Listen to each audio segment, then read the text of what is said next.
Hello, good evening and welcome to UTV Life. Sit back and relax with me over the next half hour because on tonight's programme, well, last week the stage of the Grand Opera House in Belfast was transformed into the war-torn city streets of Vietnam for the touring production of Miss Saigon. It will be returning to Northern Ireland at the end of May, and I'm joined by cast members Sean Miley-Moore, Julianne Pundan and Owen Johnson. Rita's been to the launch of the Golden Dance Awards, which honour the extraordinary talent within the dance community. Serena Terry, the award-winning comedian behind Mammy Banter and best-selling author, will be telling me about her new show, Therapy. Our film critic Brian Henry Martin will be giving us his top entertainment tips for this week. Prisoners of the dark. And we'll have music from Matt McGinn and Mark McCausland with Prisoners of the Dark.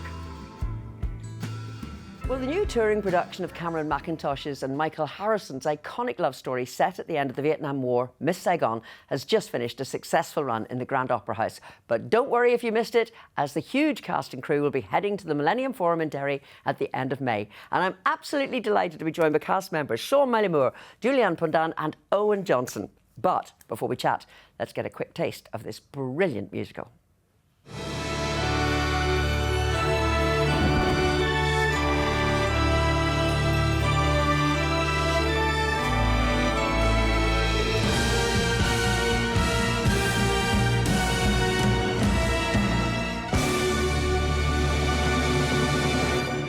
Oh, I have got goosebumps on my goosebumps. Thank you all so much indeed for joining me. And what a tour you are embarking on. See, everywhere from Bradford to Birmingham, Cardiff, Nottingham, all points, north, south, east and west. But Belfast has just finished. Sean, how has Belfast been for you? Oh my God, it's been an absolute delight. The audiences here are just on another level.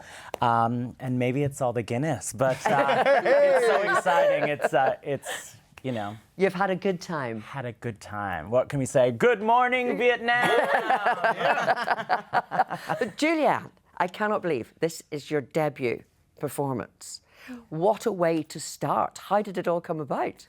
I mean, I've always loved musical theatre, and this musical is the one that got me into musical theatre, watching Leia Salonga do it. So to be able to step into her shoes and bring my own interpretation to Kim, it is a dream come true, as like I always say. So I'm so happy that this musical came back, and it gave me an opportunity to show that. Well, it's what a way to start a career, may I just say.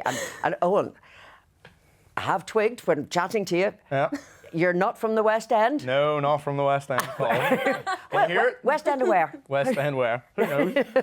Where are you from and how did you get involved in this production? So I'm from Hollywood, and I've been over in London for training and working for the past 6 years now.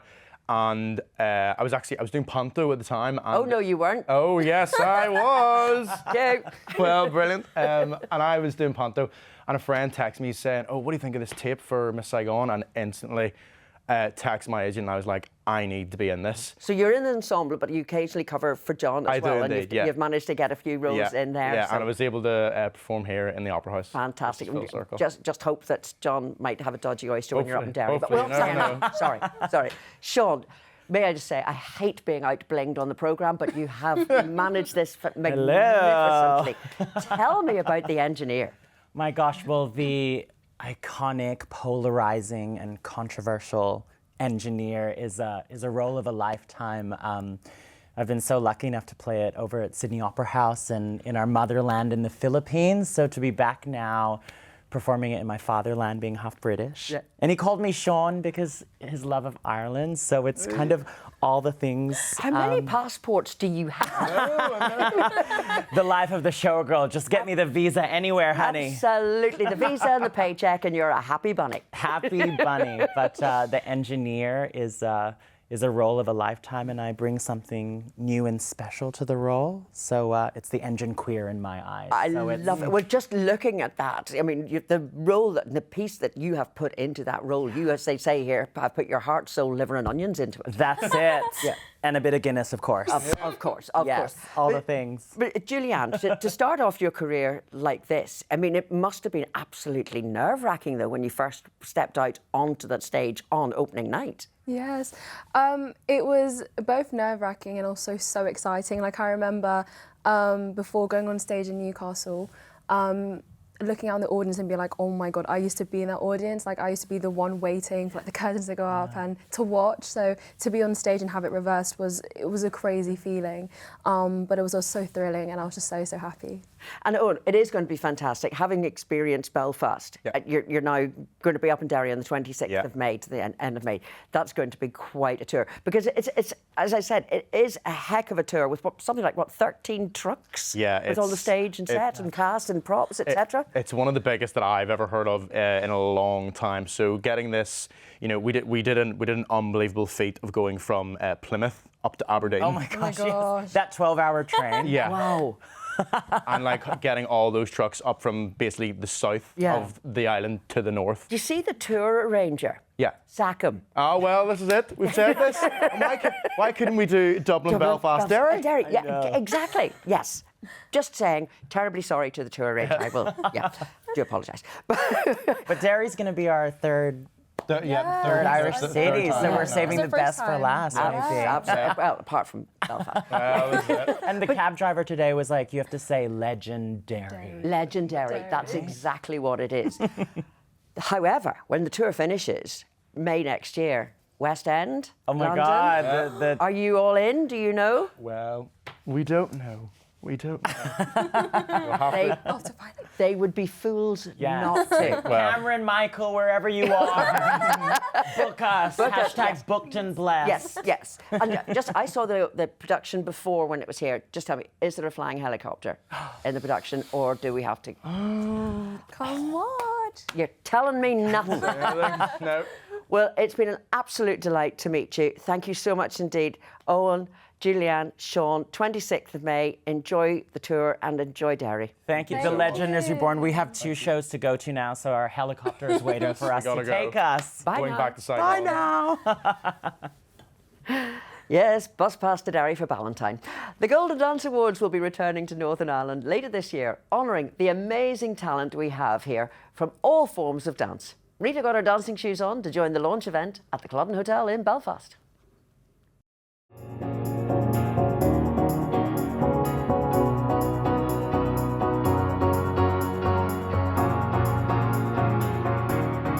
From ballet to hip-hop and everything in between. I, for one, have never seen so many dazzling performers from so many dance genres under one roof. It's the Golden Dance Awards launch, and it's all about celebrating outstanding talent.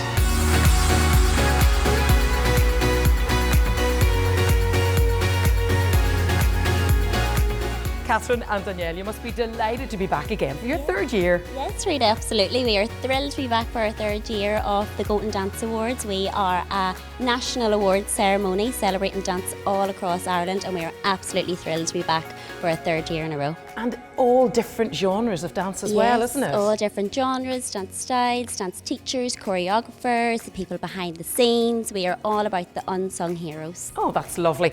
So give me the nuts and bolts then of how these awards work. Yes, so Rita, we had 1,000 entries from all of the dance schools across Ireland to be part of our Golden Icon team. And this focuses on all children of different ages, different styles, from different dance schools.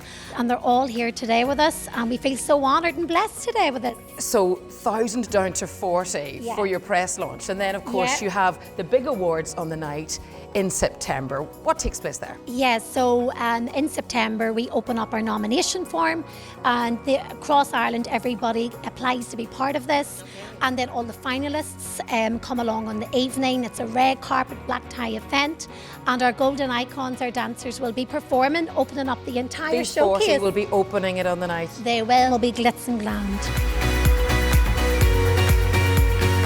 Oh my goodness, Aoife and Elwood, that is absolutely gorgeous. How are you feeling to be part of this today? I'm so happy to be selected to be a golden icon at the Golden Dance Awards and represent High Points Youth Ballet. Elwood, what about you? Yes. What does dancing mean to you? I just love dancing. I don't know what I'd be without dancing.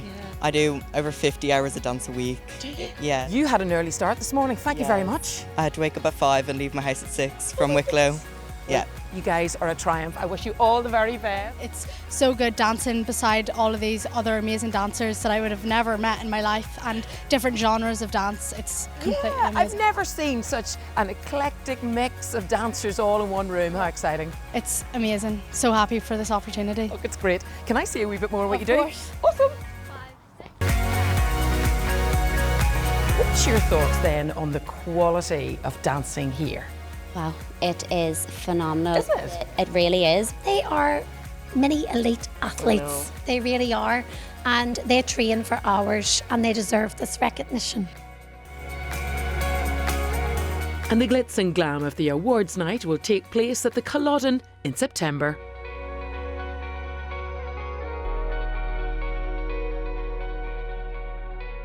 Brilliant. Well, still to come, I'll be talking to Serena Terry, creator of online sensation Mammy Banter, about her new tour, Therapy.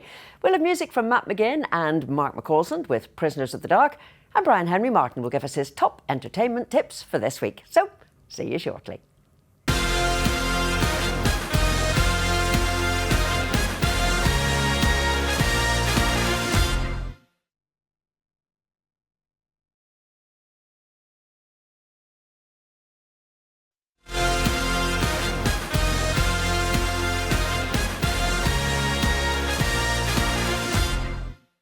Hello again. Now, like many during lockdown, Serena Terry found a new career by showcasing her talent for comedy on TikTok.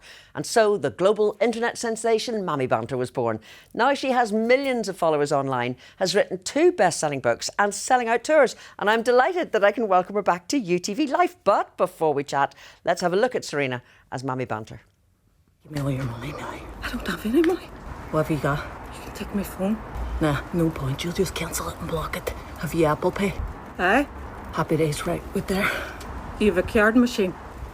Don't make it weird. Here. Right. Sorry, bear with me. The signal here's shocking, right? You're grand, don't worry about it. It's so true, so polite. So polite. And still doing stuff on TikTok. Yes. I mean, that must have been such a change of life and career for you. I mean, could you even believe it when things just started getting bigger and bigger and bigger? No, and it still doesn't feel real. I think it's because the majority of what I do is at home and on my phone. So the only time it truly feels real is when I go out and tour. Yeah. And that's why I love doing the live shows, because you actually get to see real life people rather than just reading comments. You can see their faces. And you took a break from touring though for a while. I did. Was it? Were you just sort of a wee bit worn out, or did you have other stuff to do? Life threw me a few plot twists. Okay. Pamela, shall I say, in the form of depression, ADHD, perimenopause, divorce, and ended in the death of my dad. So that was my 2025. That was just an horrendous thing for all of that put together. I don't know how one person even coped with it.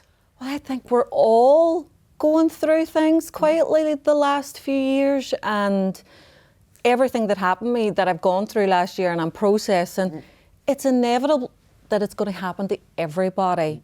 So instead of processing it privately, I've wrote it into a show. And the show is very aptly called Therapy. Yes.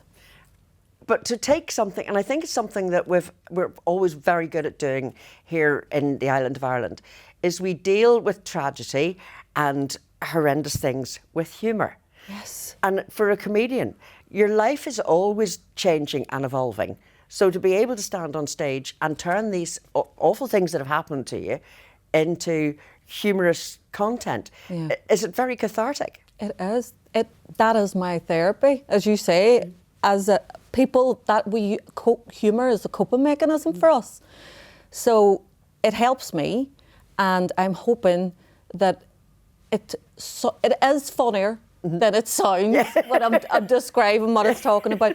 But it's just about, as I say, it happens to everybody, recognising yourself in the chaos and laughing about the quiet parts. Yes, but the chaos, I mean, there are things that, you know, isn't it, from order comes chaos, or from chaos comes order, whichever way round it is. And it's so true of life and what goes on in your head too. So true. And balancing everything as well.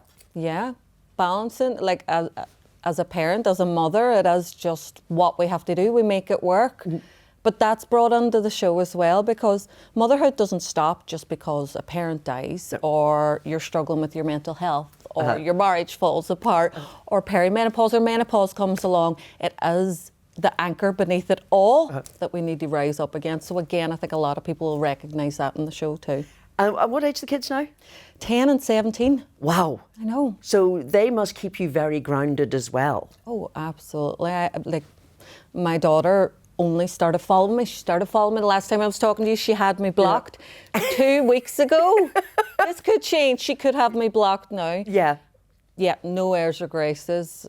Absolutely not. And do they say, Mummy, when you're on stage, please don't talk about us? Or are you almost sort of for one of them cool, or pretending to be cool? Yes, I think essentially why I play the characters is it's a big reason. It's a preference of mine not to show them on social media. Yeah. They don't yes, mind 100%. talking about it. Each to their own. I've never wanted to put them on social media. So they're happy if I talk about them, but just nobody sees their real image. That's the rule for anything I do, and I'm more than happy with that. But with a 17-year-old, like 10-year-old, I mean, 10-year-olds to me, they're just chaos and they're brilliant. But a 17-year-old has got the peer pressure as well. Yeah. So the 17-year-old's friends will be watching you, but surely that must give, you know, the 17-year-old a wee bit of sort of kudos that her mates are watching. I'm hoping it's getting to that stage now. Before, no. Like, I could imagine my mother being on social media when I was a teenager. Oh, don't. I would have made it my life mission to get her accounts blocked and taken down. So I have to give credit where it's due to my children. They've been fantastic with it all. Well, we're talking about the shows. You're in the Millennium Forum on the 24th and 25th of April and on the 9th of May, and in the SSE Arena on the 15th of May. Yes. To be in the hometown doing things, does that give you added pressure? It does, in a sense. I think everybody has a little bit of insecurity when they're in their hometown, but that is outweighed by the support on the night. But just being there for those 3 nights, I've never done 3 nights in a row before, and it's already given me that confidence to know that those shows are selling. So that's fantastic. And then to, you know, the size of the SSE Arena as well. I mean, is it nice to do those big arenas, or do you like doing sort of more intimate, or does each one change with the way it goes? It definitely does change, but we were discussing this earlier about the size of the SSE. That was my first and only time doing it last year, and what's funny is I can't actually remember being on stage. Wow. Because I think my body went into fight or flight. Of course. It's so overwhelming, you know yourself. Yeah. Seeing all those people. I enjoyed it, but I think I'll enjoy it more this time because I know what to expect and I won't be as overwhelmed, and hopefully I'll actually remember being on stage instead of being on autopilot and just doing the show. Well, hopefully we will be chatting again after it and you can tell me all about it. Serena, Mammy Banter, thank you so much indeed for joining us. Well, now here's Brian Henry Martin's entertainment tips for this week. In the cinema, inspired by the true story of the 2004 Northern Bank robbery, it's no ordinary heist. This will be a very swift operation. You will evade security, fill 3 cages with cash, and bring them to us. And here's the clever bit. Not one of my men will set foot inside the bank. Inna Hardwick and Eddie Marsden star in this pacey and tension-filled thriller from director Colin MacIver. Next, as part of the Lyric Theatre in Belfast's 75th anniversary, is the return of an outrageous comedy musical. Hold on, this doesn't feel right, it's wrong. I'm thinking of me, which is how it should be. This is therapy after all. Group is a bold 2-act show that has thrilled audiences across the world.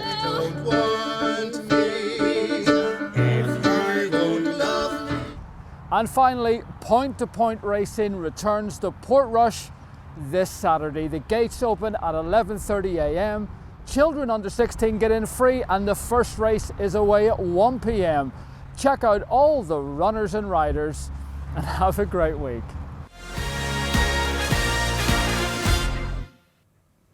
I'll be back next Friday, which is Good Friday at 6 o'clock. Hope you can join me then. But musicians Matt McGinn and Mark McCausland are appearing at the Cathedral Arts Festival 10th of May. They have a new album out called Dead Goat, and they're playing us out tonight with a track from it. It's Prisoners of the Dark. Have a great evening and good night.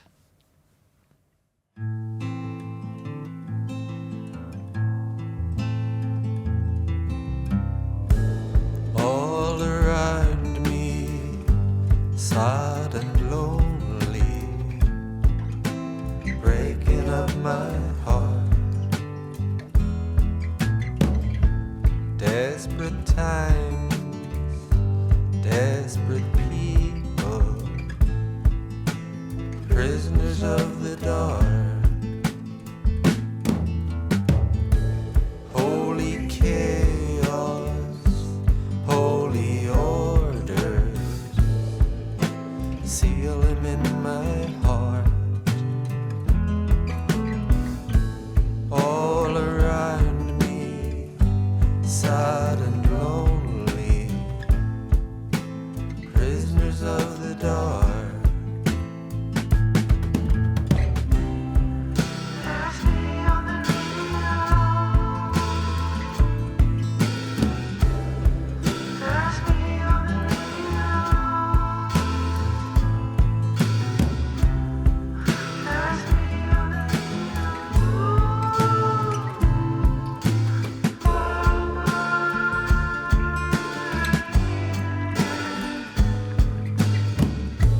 All around me, sad and lonely.